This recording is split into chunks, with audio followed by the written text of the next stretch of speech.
What? You're quitting me already? And in that way? You said I might go, sir. At least shake hands.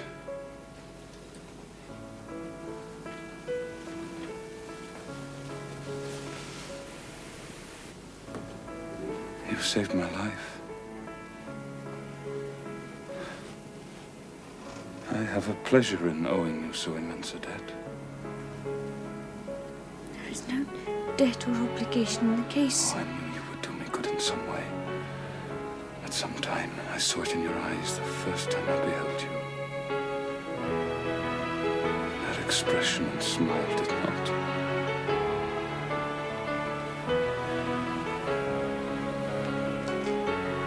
Did not strike delight to my very inmost heart so.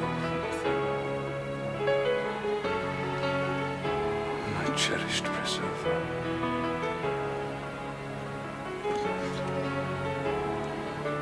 That's it.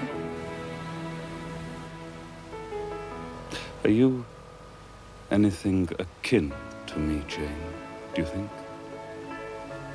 Because I have a strange feeling with regard to you. Especially when you're near to me as now.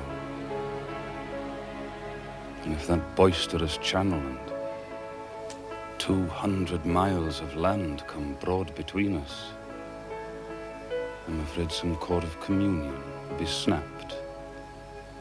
Then I shall take to bleeding inwardly. As for you, you'd forget me. That I never should, sir. Do you hear the nightingale singing in the wood? Listen. I wish I'd never been born. I wish I'd never seen Thornfield. Not because you're sorry to leave it. I love Thornfield. I love it because in it I've lived a full and delightful life. Not been trampled upon. I have talked face to face with what I reverence, with what I delight in. I've known you, Mr. Rochester. It strikes me with terror and with anguish to be torn away from you forever. I see the necessity of departure, and it is like looking on the necessity of death. Where do you see the necessity? You have placed it before me. Mr. Ingram, your bride. My bride? What bride? My bride. Yes. I'm wed. And I must go. No, Jane. You must stay. I swear it. I tell you, I must go. Do you think because I'm poor, obscure, plain and little, I'm soulless and heartless? I am as much soul as you, and full as much heart. And if God had blessed me with some beauty and much wealth, I would have made it as hard for you to leave me now as it is for me to leave you. So, Jane.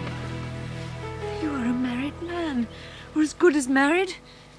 Married to one inferior to you, whom I do not believe you truly love. I would scorn such a marriage, therefore I am better than you. Let me go. Jane, don't struggle so like a wild, frantic bird. I am no bird. I am a free human being with an independent will, and I shall leave you. It is your will that shall decide your destiny. I offer you my heart, my hand, and a share of all my possessions.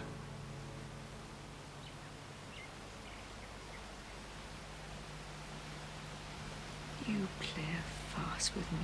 I ask you to pass through life at my side, to be my second self and best earthly companion. Come, Jane. Come hither.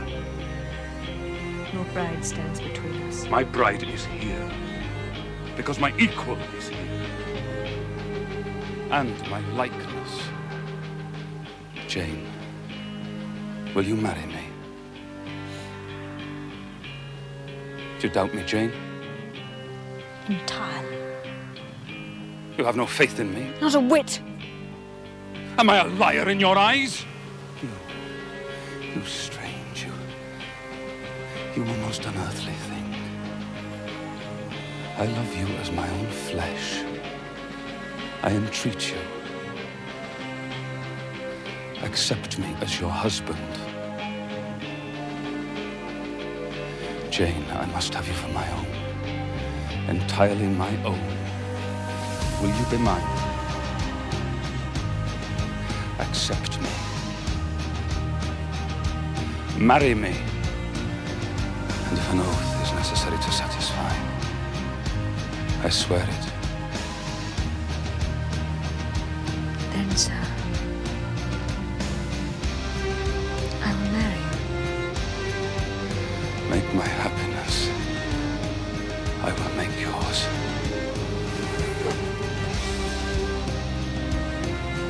So you shun me. You shut yourself up and leave alone.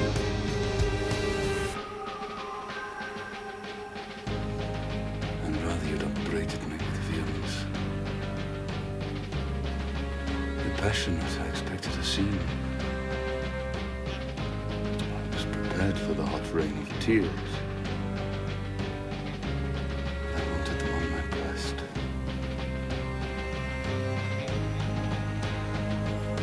I was wrong. You've not wept at all. Well, Jane? Not a word of reproach. Nothing bitter. Nothing poignant.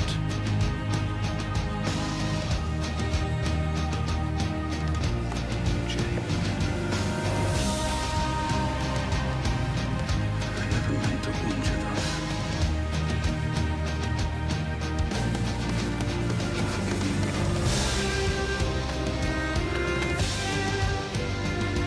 You won't kiss the husband of Bertha Mason.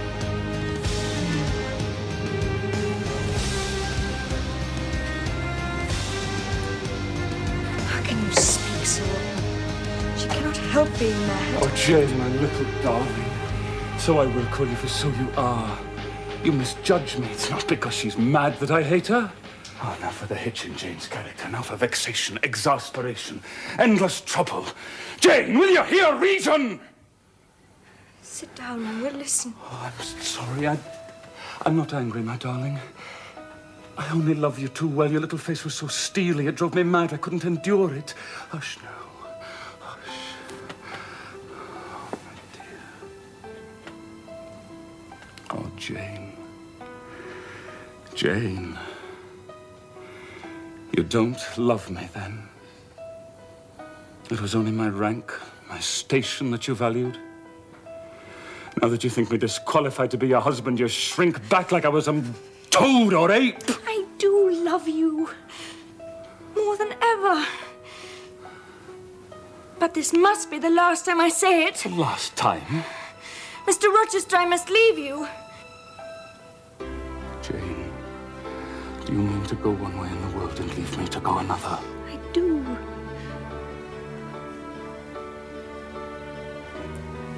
Do you mean it now? I do. And now? I do. Oh, Jane, this is bitter. It is wicked. It would be wicked to obey you.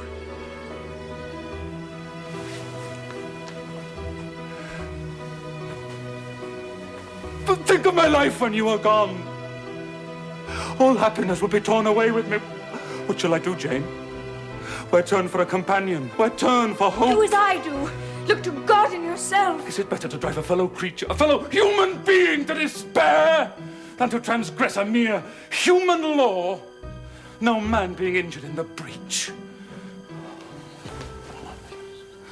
Oh, never was anything at once so frail and yet so indomitable. A mere reed she feels in my hand. Oh, come to me, Jane. Come to me. You're going. You will not be my comforter, my rescuer. I'm going. Oh, Jane, my hope. My love! My life!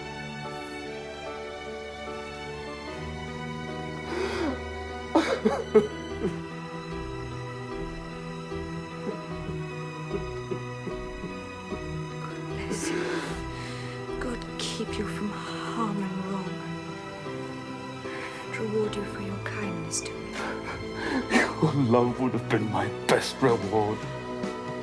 Without it, my heart is broken. A delusion has come over me.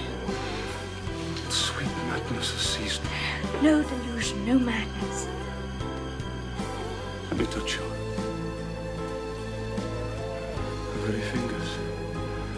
The small, slight fingers. Is it you, Jane? What is it? This is her shape. And this is her voice. She is all here, her heart too.